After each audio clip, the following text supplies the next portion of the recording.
喺個街度。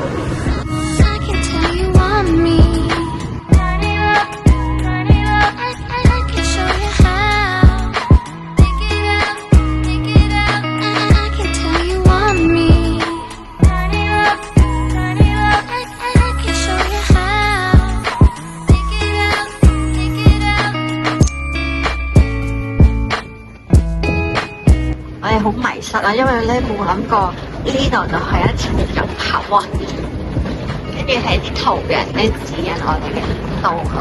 係間星野溫泉酒店。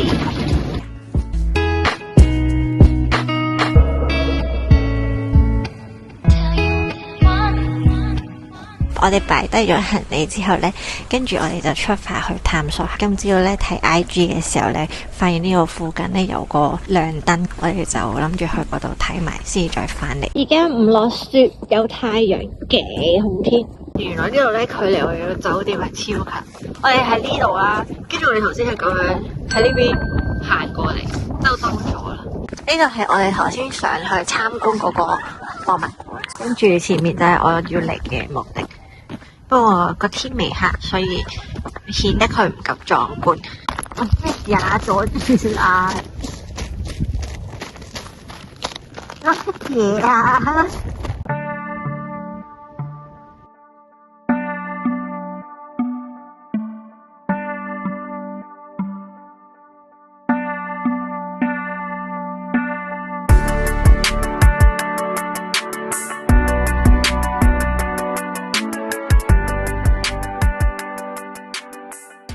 頭先咧有個人嚟招待我哋啦，本身我哋今日咧係擺咗行李度，我哋想攞翻啲行李，佢叫我哋飲茶啦，跟住咧就介紹呢個係唔知咩茶啦，跟住佢就話你飲完之後翻嚟再搵你，我就係想攞翻啲行李入房，就我唔翻嚟飲茶。我要俾個專業茶。你飲完呢一杯啦，你咧呢度仲有嘅，你仲未飲完呢一壺。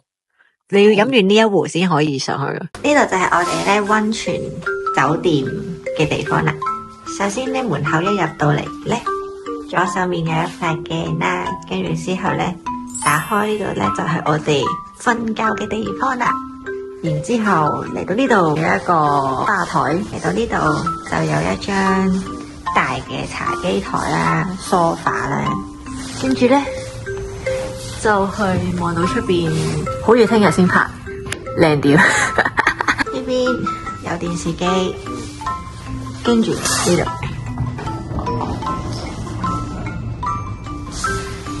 呢邊就有室內嘅溫泉，喺廁所。今次係我哋呢個旅程最豪華嘅一間酒店。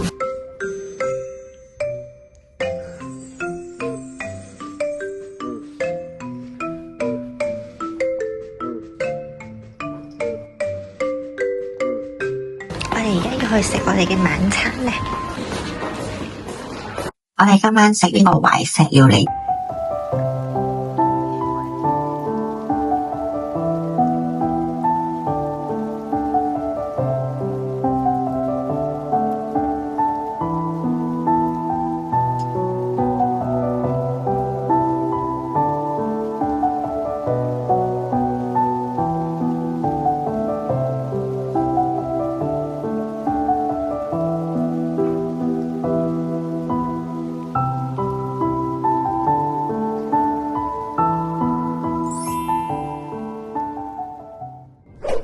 我去咗兩個池嗰度浸浴咧，第一個池咧就係室內池嚟嘅，咁樣咧佢類似一個圓筒形咁咧，我覺得好舒服，係自己一個包場嘅。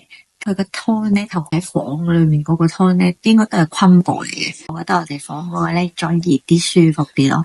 跟住第二個咧，我就去咗出邊咧有個三角形建築物嗰度咧，就有第二個湯池，屬於係半露天嘅，因為一開始咧佢就係喺一邊嘅三角形嗰度咧，咁就係室內啦。跟住咧，你就慢慢行出去另外嗰邊咧，咁嗰度咧就係露天啦。跟住咧，我就浸完裏面，我就再浸埋出邊啦。跟住我抬頭一望嘅時候，我見到好多星星啊，跟住我覺得好靚。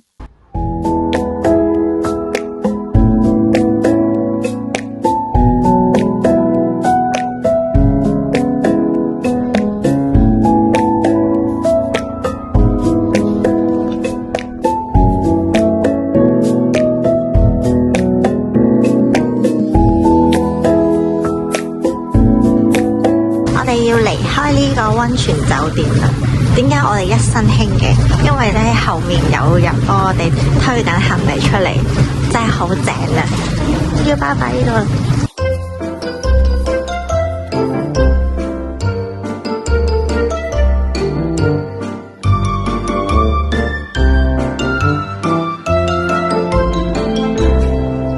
突發事件啊！原本佢有架巴士咧係11:14去呢一個白鷺站啦，跟住發覺冇車喎，跟住有個叔叔行過問佢啦，跟住佢話可以揸車載我哋出去，但係佢好似翻緊佢屋企攞車，但係勁遠啊，超級遠，但係前邊一小點嗰個叔叔啊！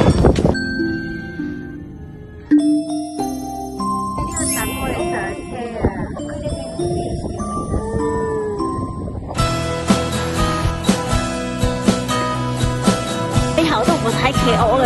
3, 4